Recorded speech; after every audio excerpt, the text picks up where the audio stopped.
Երկու տարվա ազատազրկման դատապարտված Միքայել arczepiskopos Աջապահյանի փաստաբանական թիմը պատրաստվում է դիմել Մարդու իրավունքների Եվրոպական դատարան։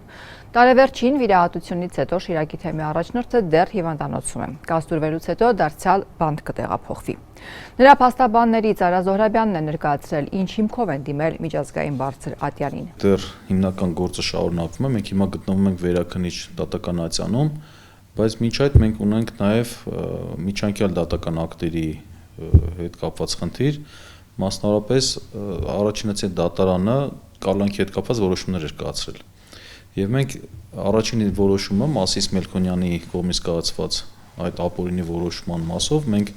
բողոքարկել ենք վերաքննիչ, այնուհետև նաև վճռաբեկ ատյաններ, այսինքն սպառել ենք ներպետական միջոցները եւ հիմա նախապատրաստում ենք հենց այդ առաջի գործով գնալ Եվրոպական դատարան։ Եվ ունենք նաև երկու այդպիսի որոշումներ էլ, կալանքի երկարացումներ, արդեն Արմինե Մելիքսեցյանի դատավորի կողմից կայացված, դրանք նույնպես ներպետական ատյանները սպառված են։ Միքայել Սրբազանին վերագրվող արարքը համարվում է միջին ծանրության հանցագործություն։ Ուրեմն գլխավոր դատախազության կոլեգիան որոշում ունի կայացրած։ Ընդ որում այդ որոշումը ինձ հիմա ձեռքից տակ է, ամսաթիվներ կարող եմ ձեզ ասել, 2018 թվականի հունիսի 12-ին, այսպես ասած հեղափոխական Հայաստանում կայացված որոշում, որտեղ 135 հոդվածի երկրորդ մասը տվագրում է այն գործողությունները, որոնց կատարման ռիսկից ելնելով